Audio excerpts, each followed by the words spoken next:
Hello everyone, कैसे हैं आप लोग। आज की इस वीडियो में मैं आपके साथ बाटा इंडिया लिमिटेड कंपनी के जून क्वार्टर वन फाइनेंशियल रिजल्ट को डिस्कस करने जा रहा हूं। कंपनी ने अपने जून क्वार्टर वन फाइनेंशियल रिजल्ट को आज के दिन यानी कि 11 अगस्त को डिक्लेयर कर दिया है।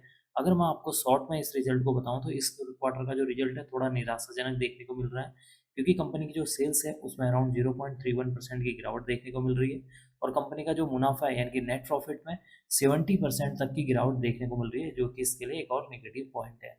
अब हम जान लेते हैं इस रिजल्ट को थोड़ा सा डिटेल में हम सबसे पहले बात कर लेते हैं कंपनी के रिवेन्यू के बारे में। देखिए, इस क्वार्टर में कंपनी के 941 करोड़ का यहाँ पर रिवेन्यू जनरेट हुआ है। प्रीवियस क्वार्टर में 788 करोड़ का था।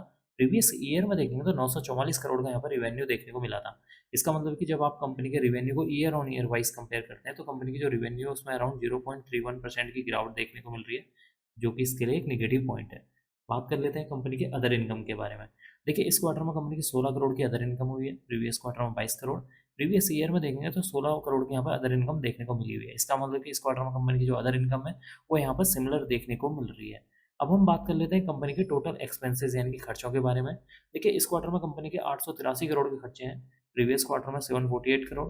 प्रीवियस ईयर में देखें तो 878 करोड़ के यहाँ पर खर्चे देखने को मिल रहे हैं। इसका मतलब कि जब आप कंपनी के खर्चों को भी year on year wise compare करते हैं तो इस क्वार्टर में कंपनी की अगर रिवेन्यू यहाँ पर गिरती हुई नजर आ रही है, तो दूसरी तरफ कंपनी के जो खर्चे हैं यहाँ पर बढ़ते हुए नजर आ रहे हैं, जो कि इसके लिए एक डबल निगेटिव पॉइंट है। बात कर लेते हैं कंपनी के प्रॉफिट बिफोर टैक्स के बारे में। देखिए, इस क्वार्टर में कंपनी का जो प्रॉफिट बिफोर टैक्स है 70 करोड़ देखने को मिल रहा है। प्रीवियस क्वार्टर में देखेंगे तो 62 करोड़ था। प्रीवियस ईयर में देखेंगे तो 217 करोड़ यहाँ पर प्रॉफिट बिफोर टैक्स से देखने को मिला हुआ। इसका मतलब कि इस क्वार्टर में कंपनी का जो प्रॉफिट बिफोर टैक्स है उसमें एक अच्छी खासी गिरावट देखने को मिल रही है, जो कि इसके लिए एक और नेगेटिव पॉइंट है। बात कर लेते हैं यहाँ पर कंपनी के नेट प्रॉफिट यानी कि मुनाफे के बारे में कि एंड में कंपनी को कितने करोड़ का मुनाफा हुआ है। देखिए, एंड में यहाँ पर कंपनी को 51.90 करोड़ का मुनाफा हुआ है। प्रीवियस क्वार्टर में ये मुनाफा 45.90 करोड़ था।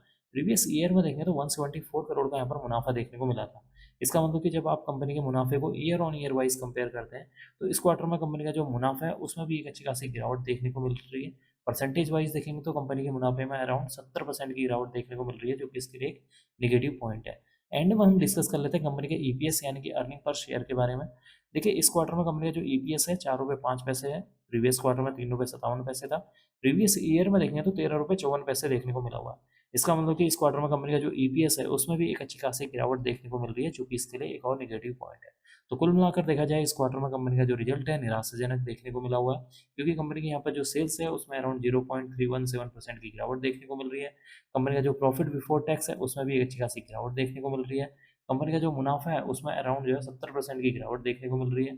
कंपनी का जो ईपीएस है उसमें भी एक अच्छी खासी गिरावट देखने को मिल रही है। तो देखते हैं कल के दिन यानी कि 12 अगस्त के दिन इस स्टॉक के ऊपर इस क्वार्टरली रिजल्ट का इम्पैक्ट किस तरीके से देखने को मिलता है। जिस हिसाब से यहाँ पर रिजल्ट निगेटिव साइड में आता हुआ नजर आया है, तो हो सकता है कि आपको जो स्टॉक के ऊपर थोड़ी गिरावट देखने को मिल सकती है। अब मैं इस वीडियो को यहीं पर एंड करूंगा।